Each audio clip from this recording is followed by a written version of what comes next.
Hey guys, and welcome to another video on my channel. If you aren't new here, you will know that I'm very interested in third parties in America, but I've always wanted to do a bit more on things that you can maybe find on Wikipedia, and about half a year ago I wrote a research paper about third parties under Donald Trump. Sadly there isn't as much scientific information about them, but I found work by one person, Jonathan Martin of Framingham University, who is actually a member or former member of the Green Party, and I've really enjoyed his contributions to the field, and therefore I thought, why don't I ask him for an interview, and he actually accepted. And today you are going to see the interview, where we are talking about third parties in America. He is a progressive, therefore we are going to mostly focus on those parties, but I'm really thankful to him for doing the interview, and I think it's actually something that's pretty cool. Sadly I had an audio issue, and lost the first 15 minutes of my own audio. I might have something in post, and we have done the interview a while ago, and I wanted to post this much earlier, but then we had the community elections on the German channel, election number 50, I had my 10-year YouTube anniversary, and therefore the interview got kind of stuck in post-production. I'm also trying to get help with my AI pause editor, which I use to remove pauses, and I think I finally gotten it work to sound naturally. Therefore today I'm finally able to show you the interview, but before we start you should definitely subscribe to the channel, as I'm going to find maybe more interview partners, and I'm covering more third parties in general. It's a topic very important to me. In the long term I want to move to America, and maybe help a bit myself. Therefore if you don't want to miss any other content, definitely subscribe. And of course also leave a like. This is definitely a very different video to something I normally do, and I'm going to put all of Mr. Martin's information in the description if you're interested in his work. But with that we are going to start. Before we are starting I have to add a few things. This is my first interview ever, therefore I hope I did a good job, and you are also able to see me here in the bottom right. I don't really have a nice camera setup, you just have my blankets behind me, so my microphone isn't as echoey. If you want you can also use this as kind of a podcast, if you have to do the dishes or something, or just watch the video here. I've added a few annotations if they are important, but otherwise I think we had a really good conversation, and therefore it's one of my longer videos. I hope you are going to have fun with it, and can get something out of it. Imagine there's a stranger who has no idea about your work. You have 90 seconds to explain it to that person. What would you say? Well, my general academic focus has been on how to create a more equal, just, and sustainable world.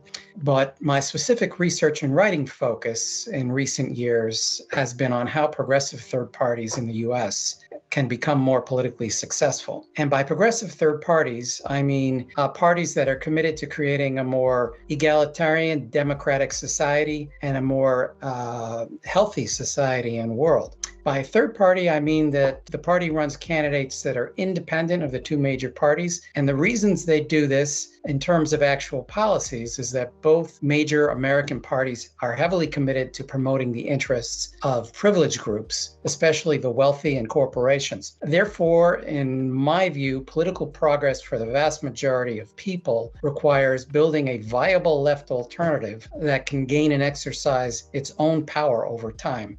And I started on this research track about 15 years ago when I was investigating what it takes for progressive third parties to win offices at the state level, which they occasionally do, but not often. Mostly they win municipal offices. And I discovered that for these parties' state candidates who win, they tend to be well connected to their communities, a quality that usually these candidates don't have, and they don't even know that they need.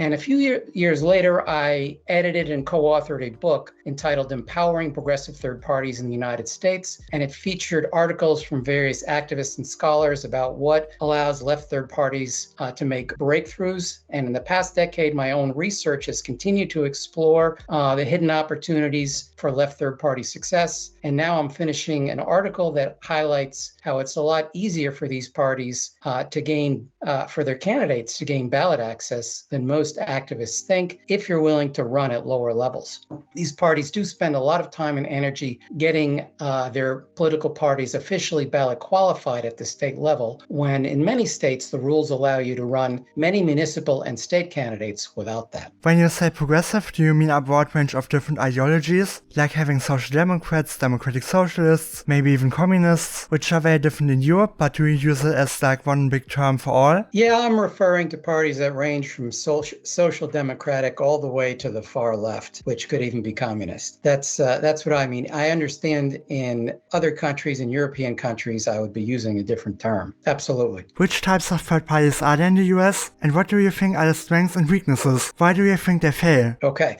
Well, I'd say there are three main types of left third parties in the United States. Number one would be those that emphasize winning elections and gaining power. Number two would be those that are more oriented towards protesting and getting a message across, but not winning. And number three would be those that are somewhere in between these two. Now, an example of number one, those that emphasize winning, would be the Vermont Progressive Party. That's a state-level party in Vermont that routinely elects a number of municipal and state legislative candidates. And at the local level, and sometimes even at the state level, they have played a key role in getting certain progressive left-leaning legislation passed. Now, the advantage of that type of party is that ordinary people take you more seriously if you can win, and it's easier to gain their support. A disadvantage is that these parties are sometimes criticized for working too much with a major party like the Democrats and watering themselves down and sometimes not fighting hard enough for their own goals or candidates in order to compromise. Now, an example of the second type of party that is more of a protest party would be something called the Working Class Party. And for several years, that has run candidates in a few states, but it's never won elections. And it tends to get vote totals in the single digits, like 2% to 10%. And an advantage of that type of party is you don't have to worry about alienating people. You can just voters, that is, you can just focus exclusively on getting your message across because you're not oriented towards winning elections. Regardless of voter reactions, you don't have to spend as much time raising money. But a clear disadvantage is that few people are going to listen to you because they don't think that you're serious and you can't win. Now, the third type, which is a combination of the two, would be the Green Party. And I know you have that in Europe. We have it here too. Here in the United States, it has about roughly 100 people elected into local municipal offices. And in some places, in a few places, it's been able to gain enough local power to affect government policies. So clearly, some of what it does is about gaining and exercising electoral power. But at the same time, it runs many candidates for higher level offices, higher level state offices, federal offices that are not serious about winning. And they also often get a very small percentage of the vote. So the Green Party here in the United States, in my view, is a combination of the advantages and disadvantages that I've already mentioned about these other types of parties. I'm not entirely sure what I said here. I think I asked him if the Vermont Progressive Party is successful because there are many smaller seats in Vermont, and in general many seats for a state legislature, or if it's because of diffusion voting in Vermont. That's a great question. I would say it's a combination of both. They're a small state. They've got a small media market. It's easier. The districts are small. It's easier to reach people going door to door. If you get your name known in a major city like Bernie Sanders did, you can get known throughout the whole state. But there are other states that have some of those qualities. So I wouldn't say that's exclusive to Vermont.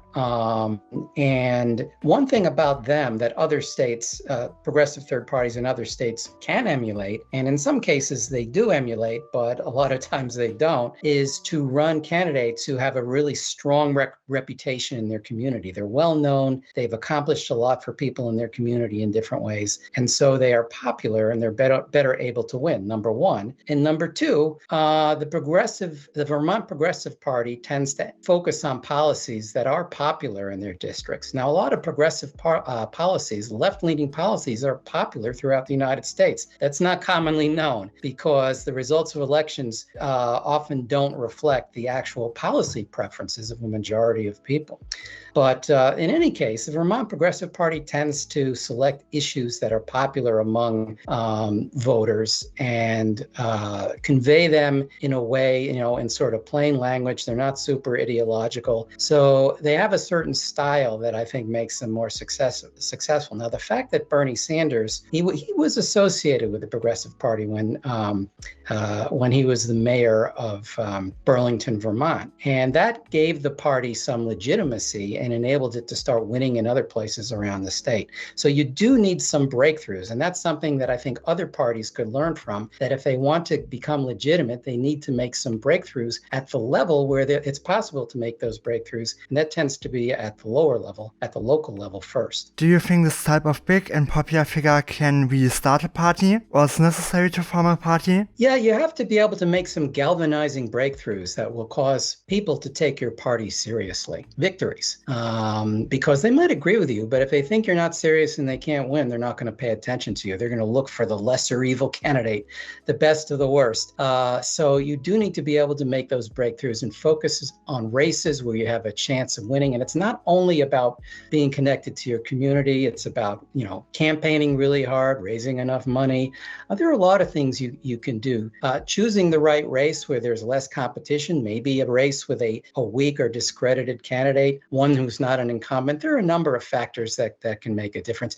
The Vermont Progressive Party, as I was suggesting before, is not the only party that has won elections. The Green Party has in some places, and even in some cities, it's become a dominant force that's really been able to have an impact. I would say a couple of cities, and one in particular in Richmond, California, where it was able to go up against a major corporation, the Exxon Corporation, and increase its taxes and change community development policies and make a whole host of reforms, environmental reforms that really made a difference. So the other parties are capable of doing this, even if they're not in Vermont. But they have to think about it carefully and prioritize being viable. Do you think there's a one-size-fits-all solution, like having a clearly defined party, or having more of a nominating group that's endorsing independence, or more of a hybrid political group between the two? Well, that's debatable. I think parties with different structures, depending on the context, can be successful. Maybe in some places, one type of structure is more appropriate. In another place, more of a hybrid structure, like you're suggesting,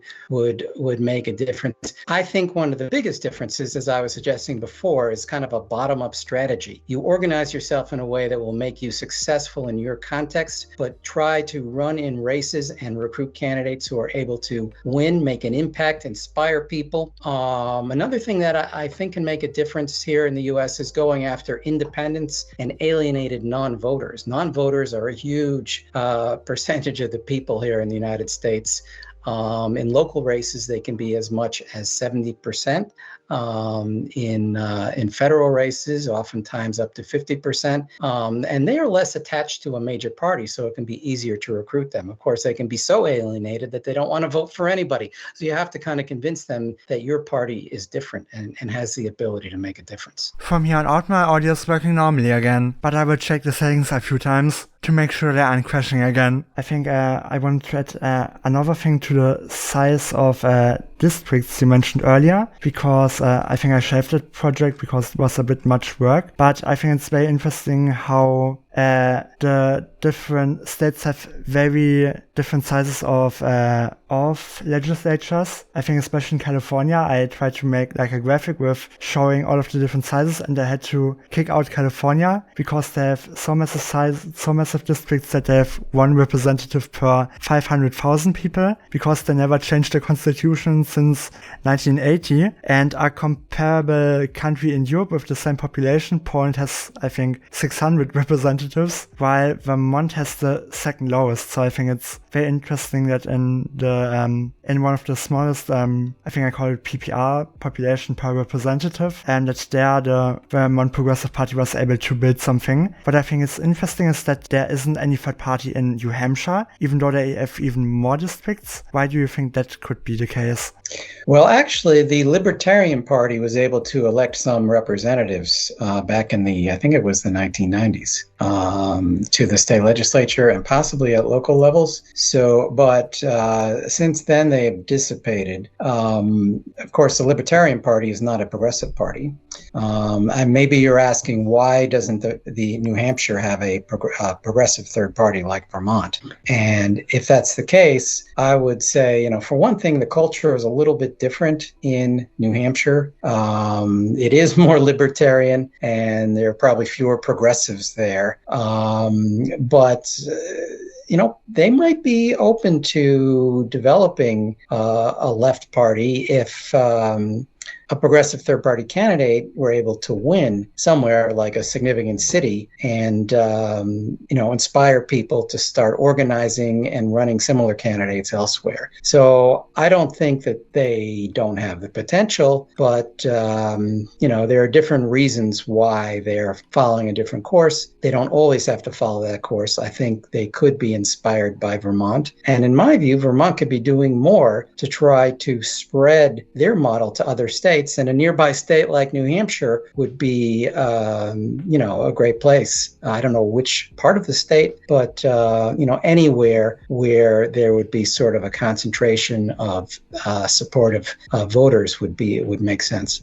I think New Hampshire is especially interesting because just the sheer size, I think it has double the amount of regional seats that Vermont has. So I could even see it was more of a general question where I could see both a progressive party and a non-progressive third party both having success, and at some point that there could be, because I think there are also multi-member districts where you could see like 5 or 6 smaller parties getting at least one seat.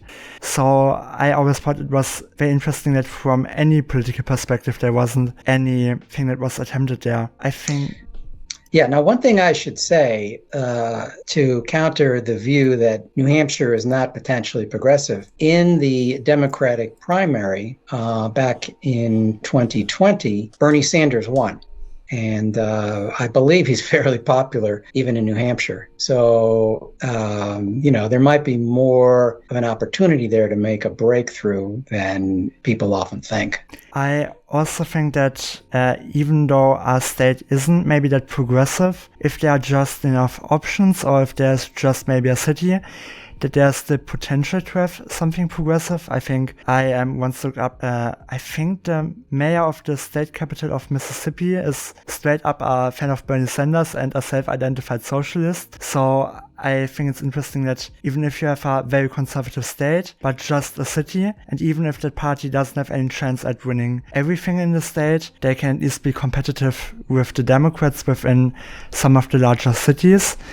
So even if there are maybe just 5% progressives or maybe, let's say, 15% potential progressives, if they are very within one part of the country or in a part of the state, I think they can still be competitive even if the state itself isn't that much. And I think you can even see there's a state in Germany called Saxony that's known to be like 70% conservative. Like the center-right gets 30 to 40% and the far-right gets the same amount of support. But within the cities like Leipzig, there are still people that vote mostly for the Socialist Left Party, which is the most left-wing party. So I think that there's potential within any state that maybe has a bigger city, even in the south or even within political climates that should be hostile. Yeah, cities can be a good place to get started, but even small towns can be receptive. I have a friend who ran as a communist in a small town in Oklahoma. Maybe it was a decade or two ago, and he won. He was running, I think it was for city council. Yeah. So... did he run as more of an independent, or did he have some specific name behind him? He was open about the fact that he was a communist. I think that might be surprising. Oklahoma is thought of as a very conservative state, but apparently he focused more on the issues than on the label. And he worked hard in his campaign, and he was able to win. Now, in the end, the powers that be in his town were able to stop him from taking office due to some technicality. Yeah, I think that's kind of the issue. If I think in many towns you might be able to get like 1 out of 9 seats, but if you get that amount of seats, there's still going to be 8 or 9 people that don't like you at all and are going to sideline you, both if you have one or if they try to find some technicality, or even if people get elected, but then it's like 1 progressive and then there are 8 Republicans, then the 8 Republicans are probably often not very open to working with the outsider. That might be difficult. However, there are certainly cases where a third-party candidate and even a left third-party candidate have been in the minority on a city council and still had a very disproportionate impact on policies. I'm thinking here of Seattle and Shama Sawant. I don't know if you've heard of her, but she's an open revolutionary socialist. She won a seat. This was, I think it was back in 2014.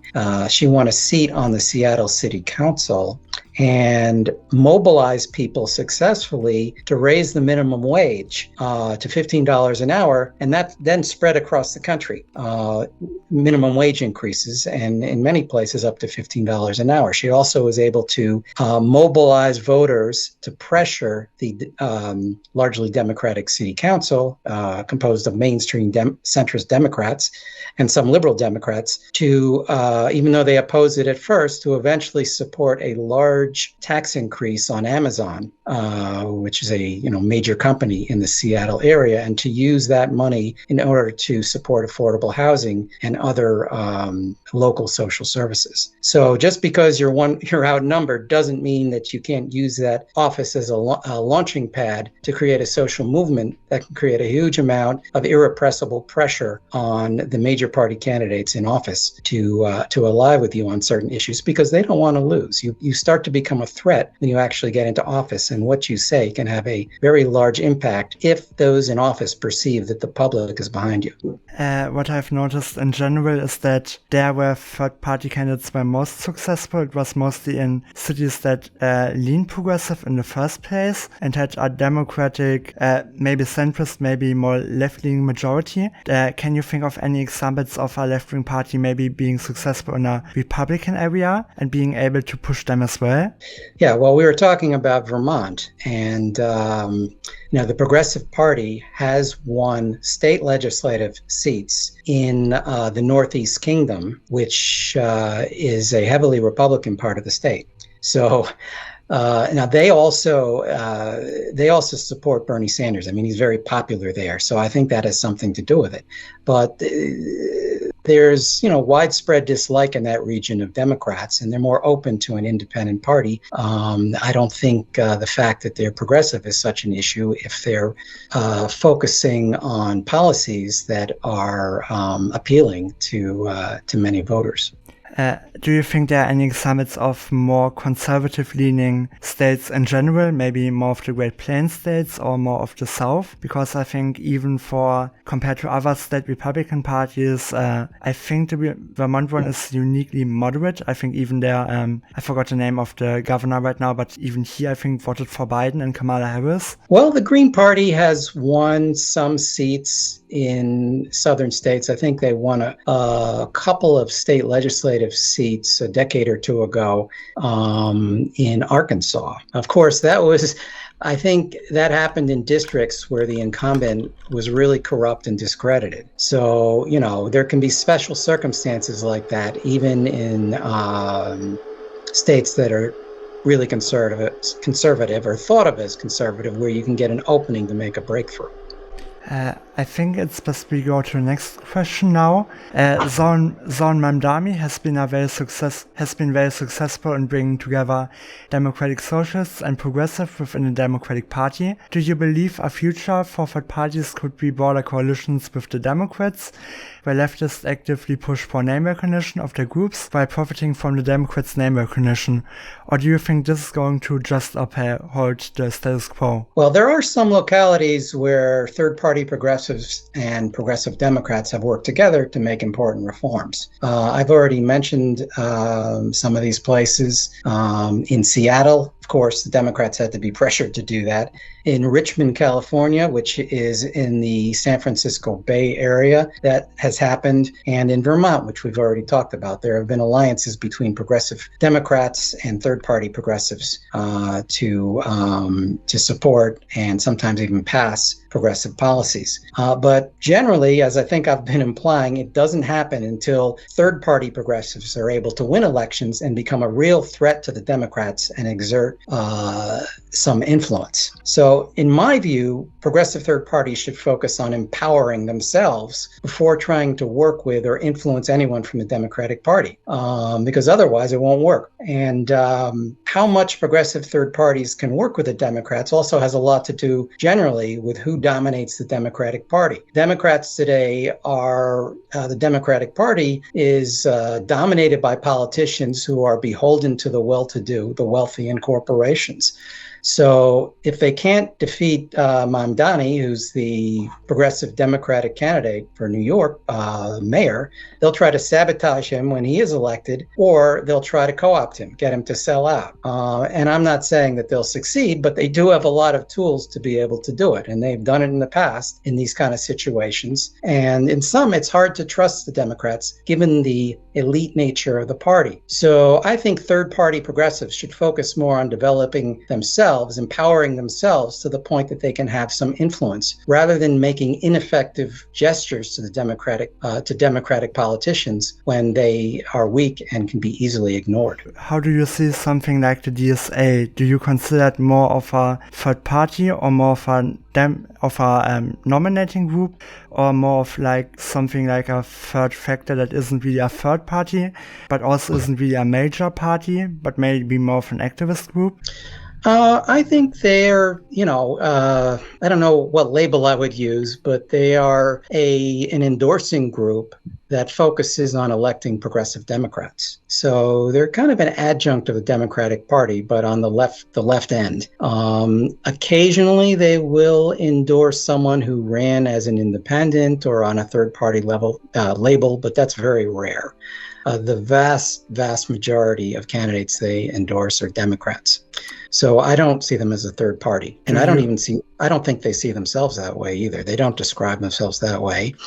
There is a faction of the DSA that wants them to move in a more independent direction away from the Democratic Party, but they have been suppressed by the leadership and, the most influential people in the DSA to not do that. Do you still think it could be something positive if at least maybe the DSA gets some of their branding on maybe different election propaganda, where it's maybe more normalized to see maybe different party logos, and over time you could see that people, even if the DSA doesn't see itself as a third party, that people in general see it as a potential success for third groups? I don't think people in general will see the DSA as a third party unless it runs independent candidates or candidates on its own label. Again, it's occasionally done that, but we'll have to do a lot more of that to affect the general image of the DSA. How do you think the Vermont Progressive Party differs? Because in some instances they co-endorse somebody on, I think there's like a first ballot line, your main party, and then there are also additions with having a second party and third party that maybe let's say you have a Democrat, but they are also endorsed by the progressives, and then it's on the label. And also I've even seen a case where they were endorsed by the progressives, Democrats, and Republicans. How do you think that differs? Well, I believe there are about nine states in the United States where it is possible to do that, to become a fusion party, so that you run candidates that are endorsed by cross-endorsed by different parties.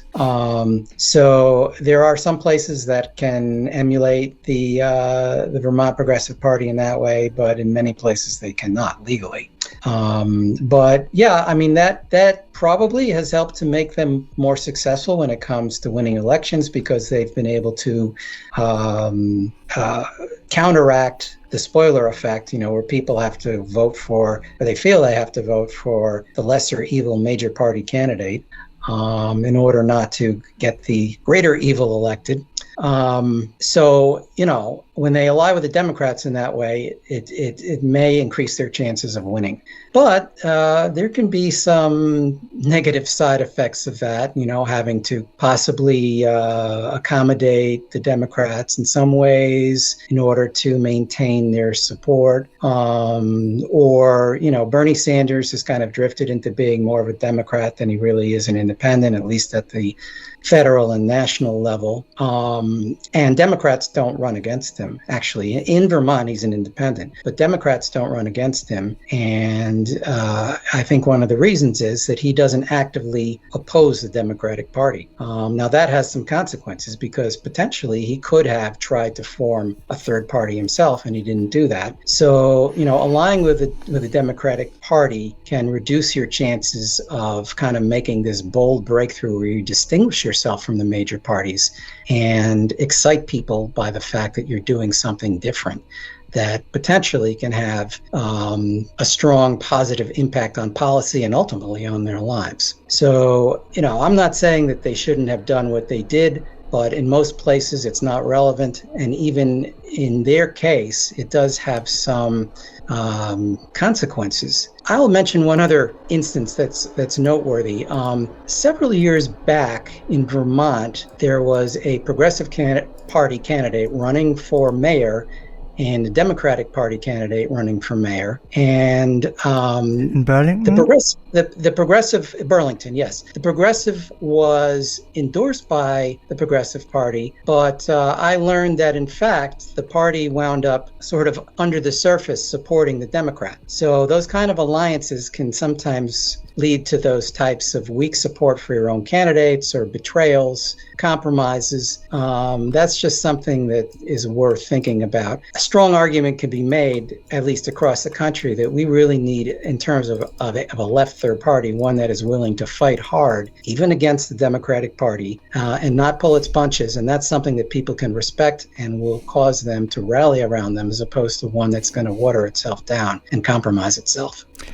Was that during COVID, I think, that election? Because I read about one election where I think two of the former Progressive Party mayors endorsed the incumbent Democrat, and to everybody's surprise, the Progressive came within 1 point of winning. Yeah, I think it may have been around sometime between 2016 and 2020. I don't remember the exact year. And what I said is not widely known, but I learned that through the campaign manager of the Progressive Party candidate for mayor. I think I learned it by randomly looking at the Wikipedia article, which for some reason mentioned that both of the other progressives didn't endorse the new progressive, and so I thought it was really interesting that despite not even getting the support of any of the formerly elected progressives, the Progressive Party of Vermont in Burlington is so established that they can just say we are still going to run and we are still going to be competitive. I think it makes sense to go to the next question now. How do you think coalitions could work in America? Which groups would you be open with to work as more of an advocate? For example, in Germany, we have the Socialist Left Party and we have the Green Party, which has wings that are from more market-friendly and socially liberal to being very similar to the Left Party, that are often working as either major coalition partners or minor coalition partners with the center-left Social Democrats. Do you think that coalitions would work very similar in the US, that progressives need to have maybe more of a moderate partner that they are going to push to the left? Or do you think they are going to be able to outright win a majority between themselves?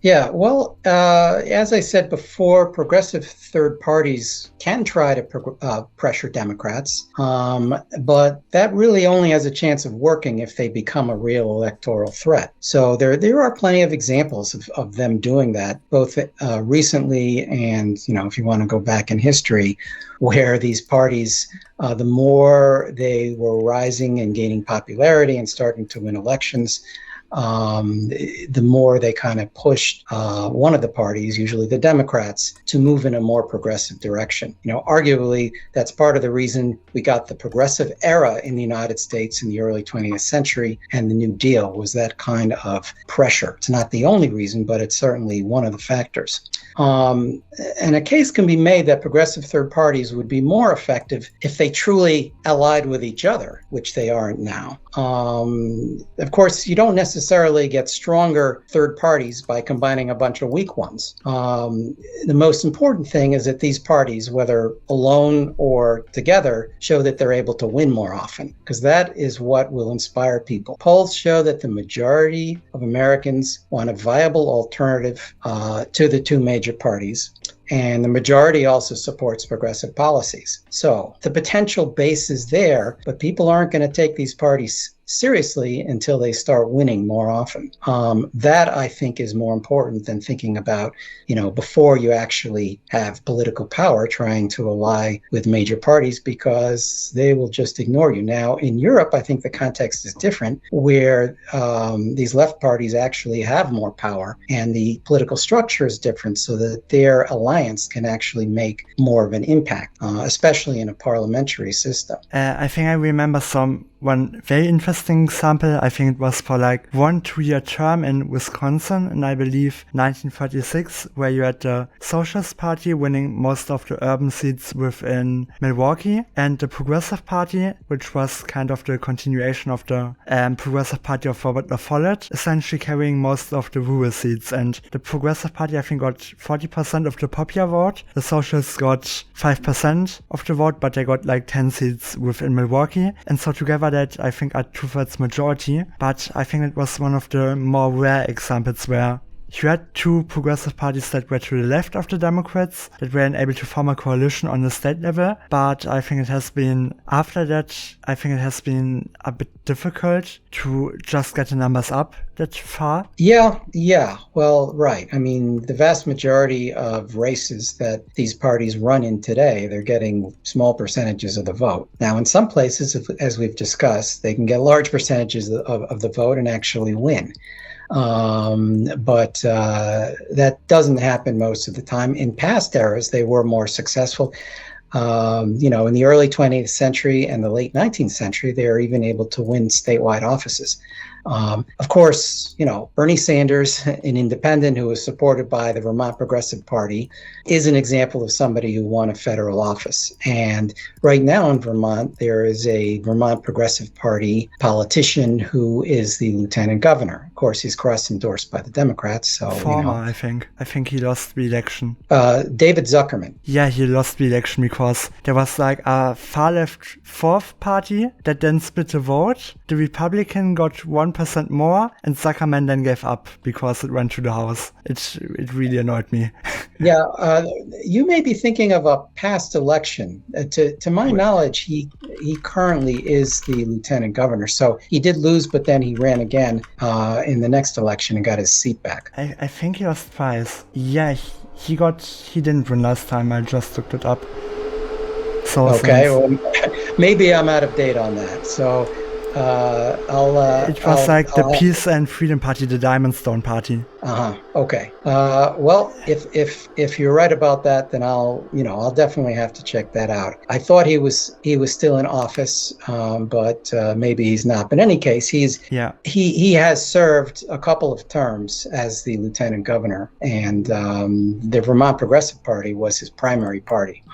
Democratic Party was his secondary party. So my point there is just that there are examples, currently very few, historically many more, of progressive third parties winning state and even federal seats. I think it makes sense to go to the next question. Do you think progressives should focus more on electoral reform? And if yes, which types? Well, certainly changing a wide range of election rules to make them less discriminatory against third parties is needed. Campaign finance rules, so big money doesn't have such an influence on elections. Rules to open debates to third-party candidates, because especially at higher levels, they tend to be closed to third-party candidates, and only major party candidates are allowed to participate, and that's all who most voters know about as a result, and to reform the voting system. For example, proportional representation could be really helpful in aiding third parties at the local level, at the state level, ultimately at the national level.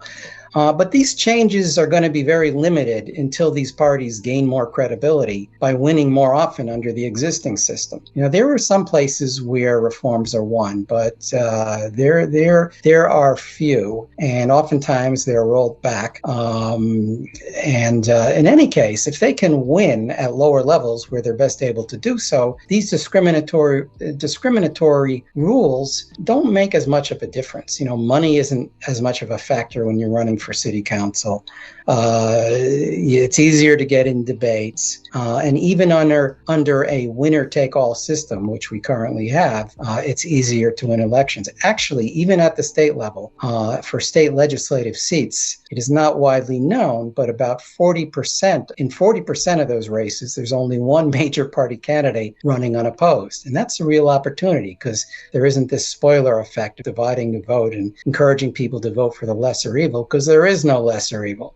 So and there are plenty of cities in the United States where one party, particularly the Democrats, are so dominant that the second party, the Republicans, are weak enough that a third party, progressive third party, would have the opportunity to effectively become the second major party. So I don't think it is, those reforms would be great. I think it's important to work on them, but not to the exclusion of trying to make progress and building confidence among the public by winning within the existing system. The public has a limited appetite for making the rules fairer for parties that are seen as not being serious. A left third party could do a lot better within the existing biased rules, especially at lower levels, if they have stronger candidates and they focus on two-way elections and they work harder in their campaigns. I think what's very interesting is maybe combining the idea of voter reform with another issue. One thing especially coming from Germany that I quickly noticed is that compared to German city councils, American city councils are very small. I think most of them have 5, 6, 7 members, which is I think the exact number of members my village city council in Germany had, with 1,000 people, while most German cities I think have 50, 60 or even more city council members. Do you think some third parties could combine a push for both office by saying it would make sense to have more representatives in general, so that the people in the cities in general have an easier chance at meeting people, so there is maybe a different hook for people to support voter reform, and then saying that, okay, you like your constituencies and your representatives right now, what if we just add more seats? Let's say we have 10 seats right now, maybe make smaller electorates and then have 20 electorates, and while we're at it, add maybe 10 proportional seats that are there to kind of help further parties. And so nobody loses that likes the current representatives, you still have some local representation. That's something I've thought about. Do you think that could be successful?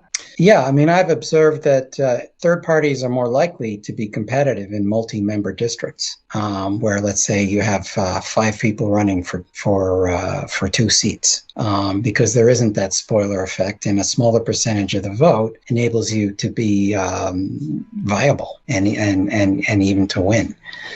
And I think studies have backed that up, that multi-member districts are one of the things that could help make third parties more competitive. It's a good point. I think it's very interesting because there are certain parts of Europe that have a multi-party system that have some similarities to more of a district type system like Denmark. They actually have the system is a bit complicated if you look at it, but they have multi-member districts where you can either vote for a party or for a candidate, which I think is very interesting, because if we look at having maybe more of a parliamentarian representation, that you could go to a city council and put in more of a hybrid system where you say some people might like a candidate more, others like a party more, and then you could have some ballot that allows people to vote either or, where then people could say maybe they have one local representative they really like, which is also something I've noticed, where the Democrats and Republicans are very disliked, but many, or at least one of the local representatives of a party is still well liked. So I think it might be I'm not entirely sure if that has any connection, where maybe people in multi-member districts still vote for one candidate of a major party, but then say, I'm not sure about the other candidates, I could be more experimental. Do you think that could be a reason why third parties are able to? Yeah, I'm sure that can make a difference. If the party is something you're voting for and not specifically the candidate, then maybe that's not something that I've thought about a lot. But I see where it can have an impact, and apparently in some places, such as in Europe, it does. So yeah, I mean, there are a lot of different electoral reforms that could help expand democracy and make third parties more competitive, and we could probably list 20 of them. So it's important to think about those things because people here in the United States tend to assume that the way things are is the way that they always have to be. But that's not true. That's not true. And other countries provide models of alternatives that people here in the US should be aware of and over time perhaps emulate. I think it's very interesting because normally we think of like a clear divide between maybe voting for a party in Europe and in America where it's just that you vote for a candidate. So I thought it was very interesting when especially with both Switzerland and with Denmark, where I noticed that they have an election system where I think Switzerland in particular just has candidates. They don't even vote for any party, but it's very similar to maybe even some electorates in New Hampshire, but there have just been more parties that have been developed in the past. Do you think it's important for third parties to have a network of state parties, and how do you think they should best set up it? Because I think in one of your articles you wrote about how the Vermont Progressive Party thought about forming different state parties in other states, but they were too worried about those different parties potentially not getting the right candidates and then tanking the entire operation by overextension. Right. Yes. Yeah. Well, that's a legitimate concern of theirs. They don't want to ruin their reputation. And given that they occupy a very relatively small number of seats in Vermont, they are vulnerable. So they want to be associated with efforts in other states that make them look good, not that detract from their reputation. But in terms of building a national party, I have a very bottom-up view that the best way to do that is to make breakthroughs at the local level and occasionally at the lower state levels. And those will inspire people to start organizing to form viable state parties, and then they can ally with each other to form a viable national party. But it has to proceed one step at a time where people are not outpacing their base of support. And, they don't declare that they're going to form something nationwide that has no foundation. You have to take your time to build these things and do it on the basis of showing people that you can actually win and serve their interests. And, that, in my view, is only really possible if you start at lower levels and then work your way up gradually. Now, possibly at times it could proceed more quickly. If we're in a crisis or if some victory really inspires people or one of the major parties becomes so discredited that it crashes and an alternative party replaces it, which is what happened back in the 1800s with the Whig Party when it was replaced by the Republicans in the conflict over ending slavery. That's only happened once, but it could happen again under the right conditions. Yeah, I think it's, what do you think is maybe the major reason that we have some stats that indicate that Americans want to see more third parties, but in the end we, just based on the support or on the support within different decades, I think support for a third party has always at least been 30 or 40%, and now it's even higher at 60%. Why do you think have third parties not been able to convert? Do you think that in the end people value maybe some issue that candidates speak about more than any achievements or any loyalty to the project of a third party? Or is it that many third party candidates are essentially just, once they look in it, it's maybe choosing between 3 lesser evils or 4 lesser evils? Well, I don't like to keep repeating myself, but I think the main reason why you've got a clear majority of people who want a third major party on the one hand, and on the other hand, they're not voting so much for those parties or joining them, is that they don't think those parties are viable. Notice the kind of polls you're talking about have tended to ask people, do you think the 2 major parties are doing such a poor job that a third major party is needed? Note the word major. A major party is one that's competitive. And to most people in the United States, they see and experience third parties as non-competitive. So that discourages them from supporting them. Now, I just saw a poll a couple of weeks ago that asked people the question a little bit differently. And it asked, would you consider joining a third party? And about half of the public, 49%, said yes. That question has not been asked historically, to my knowledge. So I don't think we know whether that represents an increase or not. But it's possible that people are getting more receptive to not only supporting a viable party if it arises, but also doing something to help create that viable party. I don't want to be too optimistic about that, because there are a lot of reasons for people to feel discouraged and disempowered and wait until somebody else starts that party, as opposed to being one of the ones to invest the time and energy to get things going. But, there could be more potential support under the surface that needs to be activated by the right kind of candidates or the right type of organization than is often acknowledged. It is interesting in American history anyway, how social movements can kind of come out of nowhere, or certain political changes can surprise people, even the experts. And so it's possible that this is one of those situations where that could happen. With the right kind of trigger event, or the organizing that actually taps into some of that sentiment and gives people the opportunity to do what they say they want to do. What I think is interesting is that potentially if there's a third party, that it could be that it is a major party within some parts of the country. Let's say it could be over time be able to completely push out the Republicans within most of the major cities. Let's say there are also some more aligned rural areas in New England, maybe some select parts of some of the smaller states where the Democrats are unpopular just based on name recognition. But how do you think a party can deal if it's kind of building up a party, but they are in the end going to have like over the entire country maybe 15% or 20% of the support, maybe like the NDP in Canada? Do you think that there has to be kind of a secondary push where people in general say there must be fairer systems so that this type of party can be stable? Because I can definitely see it very easily that a third party becomes, especially a progressive one, becomes a major party within the entire country or within major cities. But I think it could be an issue that it becomes a major force within 5 or 10 different cities and even elect some people to the House of Representatives, but continues to struggle anywhere else. Do you think? Yeah, well, I do think that these parties can win in a small number of places if they're visible victories, high-profile victories that, and what you're talking about it would be a case of that, where people start to say, oh, in this city and that place, here and there, it's not where I live, it's not in most of the country geographically,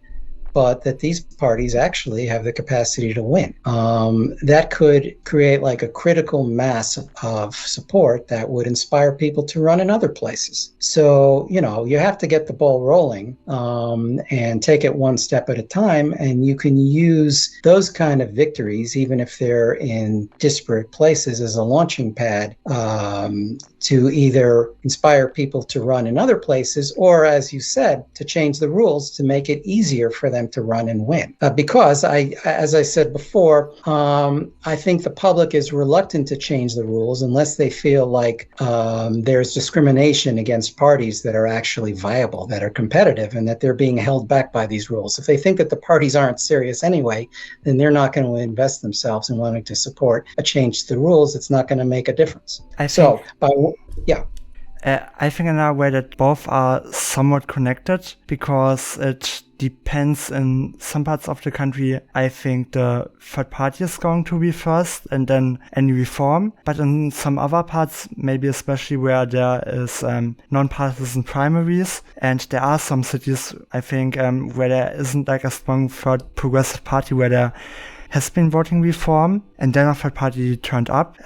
I think it was Philadelphia, I think their voter reform came first, and then the Working Families Party elected independent candidates. So that may be true. Yeah, there could be certain isolated places where, for whatever reason, the conditions, the different interests of the political parties, including the major parties, they may be able to win a reform before a third party actually wins an election. But if you're talking about like wide-scale sweeping reforms, I don't think that's going to happen until third parties show they can be more competitive and that people want to fight for their interests. Yeah, I think I did an entire video on that, and there I'm mainly focused on the idea of having, where I also talked about how how I think that there can be that national electoral reform is de facto impossible to change without having third parties, but maybe having both the building of third parties on a local level by getting them into debates and getting them into winning office,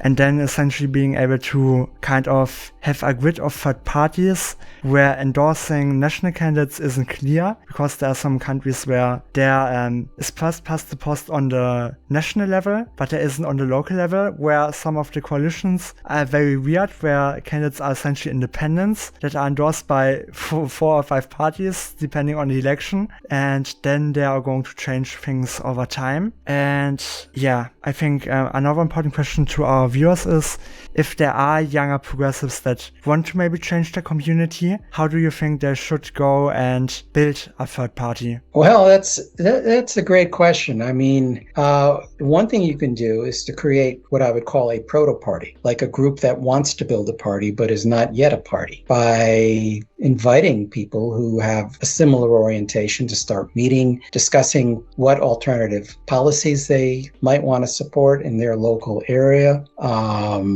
maybe pressing the local establishment to try to support those policies, and more than likely they won't, which will, can be used as the impetus to recruit a candidate to run on those policies. Or, sometimes you might know someone who has a strong reputation in the community and would be a really good candidate and has the time and energy. They can run, and that campaign can be used to form a group. It can work the other way around. Which is the better way to go depends on the community and how developed it is politically. But those are the two things that come to mind. Either start with a small group and build your way up to running an inspiring candidate, or find an inspiring candidate if you have one, and then use that to form a group, which will then run more candidates and strengthen and expand the group. Do you think it makes sense for maybe some people might be more cautious about running? Do you think it could be a winning strategy of saying, I'm going to found my own proto-party, I'm going to maybe do a primary with them, but I'm also, or candidates of our party are also going to run maybe the Democratic or Republican primary, and if we win that, we are just going to run under our proto-party level? Do you think that could be? Well, it depends on the state. If you're in more of a fusion state like Vermont, I can see that there might be more of an argument for that. But actually, in all the other states, if you really want to form a new party, then it's better, at least until you gain some power, to just focus on building yourself and not running in other parties' primaries and pretending to be allied with or part of another party. I think that can sort of dilute one's image and appeal. So that is not something that I would recommend. Now, in terms of what would recruit a reluctant but potentially strong candidate, I would say, forming a significant group where that person sees, well, wow, I could have a lot of volunteers working on my campaign, going door to door, distributing literature, raising money. If you can form a group with a lot of committed people, even like a small core of really committed people, that could be enough to get that reluctant candidate over the threshold and make them run. But it also depends on the situation. It would need to be a situation where that person thought that the opportunity is there to win for some reason, like the incumbent is weak and discredited, or people are really frustrated about a certain issue that the establishment is not addressing, or it's an open seat where there's no incumbent. That can make a difference too. So it's a combination of factors. But if a potential candidate feels like they have the active support of enough people in the community, that can really be important. How do you think maybe communication between third parties can improve? I think oftentimes people also don't run because they think there's nobody else that's doing what I'm doing, and they might need some positive examples or maybe just speak to somebody. I think even if you look at maybe those that are now more progressives within the Democratic Party, but even Bernie Sanders himself, I think ran because a leftist Democrat got elected in the 70s and she got really inspired by him. What do you think could be important communication structures?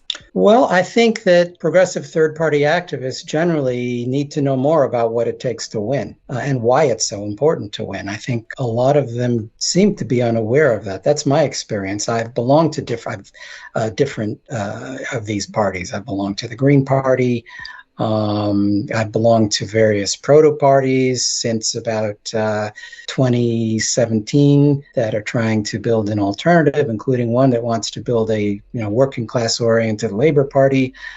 But I find that some people seem to be aware of what it takes to be viable, and more people are not. So there has been a failure of communication and education on that subject. Why that's the case, I mean, I'd have to think about that more. But I would say that probably in the last 40 years, the dominant culture among progressive third-party activists, and I'm not including Vermont here, but in the rest of the country, has been a culture of kind of disempowerment, like actually believing the myth that these parties can't win, internalizing it, and therefore not trying to win, not learning about what it takes to win, and not listening to people who are trying to educate them about it. So that's a real problem. But there can be efforts made to swing that in the right direction through workshops. I belong to a group called Progressive Party Builders that has been running those kind of workshops for a little while and will probably continue to do so in the future. I'm hopeful that there can be some progress made in terms of educating people on what it takes to be more successful. What would you say to people that might be more on the fence, like saying they are very open to vote for a third party if they see them on the local level, but say they might not want to vote for a third party candidate on the national level? Do you think those people can still be part of a larger group or of a progressive party group? Because I think in both the US and Canada, party affiliations are often different on both state and national level. Do you think there could be things where you say there's a progressive third party that where you say you must be just a member of that party on the state level, but they allow you to be member of the Democrats or Republicans on the national level? Because at least then they are loyal to the party on the state level. Do you think people should be open to that, or would that dilute the entire idea or discredit the party? Well, when you have to register for a political party, that's an affiliation. But in terms of actually joining or supporting a party organization, you can belong to multiple parties. I don't think that it is helpful to require that kind of loyalty such that, somebody pledges that they're not going to vote. In fact, I haven't heard any party that does that requires that their members only vote for their candidates at all levels. So that would be kind of rigid and, in my view, counterproductive. I don't think you can expect people necessarily to vote third party at all levels if they think that, the candidates they support and they think have the capacity to win are only at the local level, but not at the national level. I mean, you can make a case for voting at the national level for third-party candidates that don't win to send a message or maybe help to build the base over time. But I think you can't reasonably expect most people to make that leap. And they're more likely to do it over time if they actually feel like those candidates can be more successful. So yeah, I don't favor that kind of rigidity. I think it's good to be flexible. Flexible about what the individuals in parties do, but not as flexible about what the party does itself. There has to be a clear line drawn between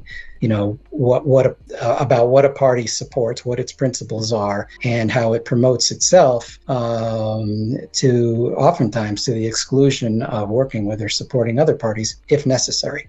So you would say it could be possible of, let's say you have a friend group, maybe in New York City, and there are people, somebody wants to build a proto party that we maybe call Labor Party, and they tell their friends maybe, I want to build a party, and their friends tell them that they don't want to build a new party because they like Zohran Mamdani. Do you think that you could then have a scenario where they say that, okay, then we are going to build maybe more of a local party, where we say we are working together to have the Labor Party win seats in maybe the borough council or maybe even in the city council, but we don't even care if you do campaigning for Democrats on the state and national level. Do you think that could be possible, or would that be? I don't know why people would try to restrict those kind of decisions by individuals. I mean, I've known people in the Green Party who have worked for Green Party candidates at the local level, but then also work for Democrats at the national level. And you're not going to be able to control that. That's just something that if they want to do it, they're going to do it.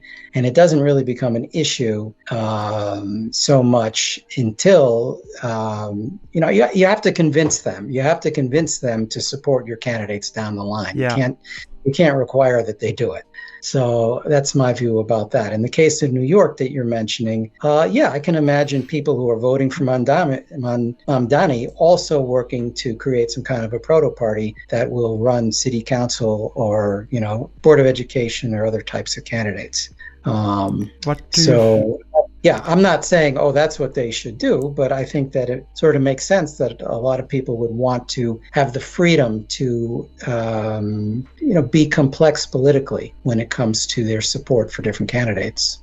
I think that's super interesting because, for example, in countries like Germany, it's much more rigid with which party you support on different levels, where most people are going to support the same party on local, state, and federal level. And in many European countries, it's the same. But in America, it's very different. And I've had some conversations with people that have been worried about having some connection to a specific major party candidate on some level, and therefore being reluctant to be supportive of another party on a more local level. So I think it's important that we talk about this and that you and how third-party organizers kind of see themselves. If we are talking about local positions, what would you say are the local positions in name? Because you mentioned Board of Education and stuff like that. For people that maybe don't know that much about local politics, what are the names and what are most of the positions that you think could be filled? Well, there are a lot of boards and positions at the commissions. A lot of boards and commissions at the local level. Public works or some kind of environmental commission, a conservation commission, a library board. I can't think of a lot of examples right now, but it actually depends on the community. You'll probably have different types of boards and commissions in a major city than you will in a small town. But in fact, some of those positions are so non-competitive that it's hard for them to find people to run for those offices. And in fact, they're not running, they're just volunteering. So I remember a story about the Libertarian Party maybe 5 years back that started focusing at that level on these local boards and commissions where there's no competition. And they were able to, they claim, get about 150 of those by just getting their members to volunteer without running in an election. Anyway, I'm digressing from your question, but I think that those are really important to get started at some level where you can make that type of a breakthrough. And maybe for some people who don't have a big reputation in their community, it makes sense to get started with one of those boards or commissions where there's no competition, where you're just volunteering, gain a reputation, and then run for a competitive position. So would you say that anybody watching could be a potential candidate? Because that's also something where I've talked to people or written with people that have been like, I wish there were more people like that or that progressive person. And I asked myself, why don't these people try to run themselves within a community? And when I asked them, the answer with, I'm not made out to be like that, I'm not the best person for that. And at the same time, I think of several major party candidates where I think people are telling me that they have issues like being addicted to smoking. And then I think of Pete Hegseth, who is drinking too much and within a very high position within the country. How would you motivate people that maybe have an idea that politicians are just perfect or the archetype of a politician must be perfect, and they maybe have some problems or maybe don't trust themselves enough and therefore aren't running? What would you say to these people? Well, it's a really good question. I'm somewhat ambivalent about that. Sometimes people have asked me, why don't you run? They've turned it back to me. And I don't feel like I have the reputation in my own community to be a viable candidate, but maybe I haven't explored deeply enough and looked for those local offices that are really non-competitive where I could gain a start. And I would say the same thing to other people. Maybe they should look, I was discussing before, look for those offices or or get involved in an organization that will enable you, that's working on a popular issue that will enable you to gain a reputation over the next couple of years. You can't do it all at once. So it's a process. But I think there are options there, even for people who are not well known and well liked in their community. Another thing you can do is be on the, work on the campaign, be a volunteer, be a campaign manager for somebody else who's running. There are plenty of openings for that. We don't all have to become candidates. I think why it's important to ask the question is that, especially within the younger generation, there's a very high amount of, for example, anxiety, and many, especially young people, fear that they are not going to be good enough or not going to be able to be enough. And I think especially if we talk about, because there are so many seats that are to be filled, not everybody is going to be the most self-confident person that can run, but that can still win.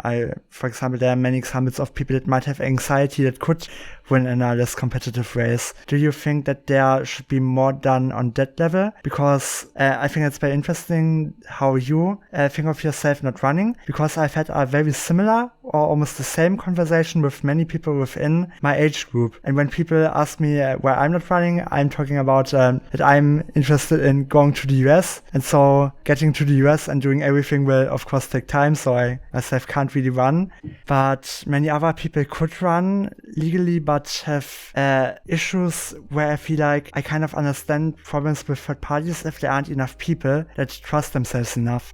Well, working on someone else's campaign can give you the confidence to do it yourself eventually. Not only that, it's possible to run once and hopefully you'll do well, but you may not win, and then use that experience so that if you run the next time, you're a lot better able to be effective as a candidate. It can be a learning process. I don't think that, unfortunately, many people see it as either or. Either I'm really experienced and skilled as a candidate, or I'm not going to run at all, or I'm not going to work on campaigns at all. I don't think that kind of duality is helpful. I think that there's a whole spectrum of things that you can do short of becoming a successful and compelling candidate the first time. Yeah, I think that's most we can say in this interview. Do you have anything else to add? Well, I don't think so. I do hope that it has been helpful for your viewers to learn more about progressive third parties and the opportunities and obstacles. A lot of what I try to do is kind of dispel some of the myths and identify some hidden opportunities that people didn't know were there. So I'm hopeful that, this interview, in addition to other things that I do, can advance that goal. And thank you very much for interviewing me, because, you can be part of that process. Is there any platform you want to give a shout out? A platform. Or any project like the Progressive Party Builders, maybe a website? Okay. Well, I had mentioned the Progressive Party Builders, which is a group that is promoting the bottom-up development of progressive third parties in the United States and trying to educate people about how that can be done. We have been somewhat dormant over the last year. Our website crashed, some of our members quit, and the core members, that is. So we're trying to reconstitute ourselves. It is actually a hard thing to do, to keep one of these groups going. I'll admit that. You have to show that you can make a tangible difference, whether it comes to educating people or running candidates or doing something. And that can be difficult when you have, relatively few people doing most of the work. I think that is a common problem when it comes to trying to organize parties or proto-parties or efforts to educate people about how to form those kind of groups. So I've experienced that myself. But probably sometime in the next month, the website for Progressive Party Builders will be back up, and it's progressivepartybuilders.com. Right now it is down, but we're working on getting it back up. So in about a month or so, this is late August, so probably by late September, early October, we should be up again. I'd encourage your viewers to take a look. We're also on Facebook, Progressive Party Builders. Okay, then thanks very much for the interview. I think it went a bit longer than originally expected, so I hope I didn't bother you too much. No, that's fine. That's fine. It was really interesting. I appreciate all your questions and comments. And thank you very much for saying yes to the interview, and hopefully I'm able to find more people that are trying to want to have voter reform, so that we are able to connect general ideas and maybe motivate more people to join different groups like yours and others. And thank you. Yeah, and with that we are done with the interview, and I can't really stress enough how cool this is that I'm able to do something like that. I've been wanting to help with American third parties for a while, but as you have heard, I thought that they are sometimes not really that competent, especially by trying to win the presidency, which they aren't going to get in the near future. Therefore I really enjoyed the interview, as there were so many different things covered, and for me personally that's also something special. I've wanted to go to America since high school, but even there I was rejected for a day's trip by the German teachers, or specifically the people that were like the teachers for a trip, and I was the only one that got rejected, despite having good English grades, and it was pretty obvious that it was because I'm autistic, even though like everybody was of the opinion that I was like the most competent person for the trip, and even years later I learned that other teachers were even against those teachers doing that. But now I'm able to actually speak to a US professor, and I'm even getting taught that I'm asking the right questions. I think that's something very positive. I also think my favorite answer was when the professor talked about why he isn't running, because I think everybody can run, even if there are people that are against them. Like the teachers at my high school would be shocked at me doing this. Me 5 years ago would be kind of shocked doing this. And at the time when I did the interview, I wasn't even in the best headspace. And even then I'm able to have a conversation for you. Therefore I think it's important to believe in yourself, as then I think you can do everything. Maybe not literally everything, but you know what I mean. Keep your ambitions high, because me having ambitions, I was able to actually speak to somebody working. And I hope I can bring you further content like this, further very individual content that you aren't just going to find on Wikipedia, but where I'm talking to actual experts or people organizing. It seems to be kind of a small field, but I think there are different topics we can definitely cover. And yes, therefore this is definitely one of my favorite videos I've ever done. Don't forget to leave a like and subscribe, as that way you aren't going to miss any other videos or interviews. Here you can find a different video, a video I've mentioned before in the interview. Here I've talked about how I think third parties are able to have success, and how we can end the two-party system in America, and instead have far more options, with people having more freedom and more democracy for a better republic. And another video about the best result of different political parties in the state of Alabama. A bunch of people are really enjoying that one, and it's also a new series that I'm definitely enjoying. In the description you are able to find my Discord server and are able to join it. But for today, I'm going to say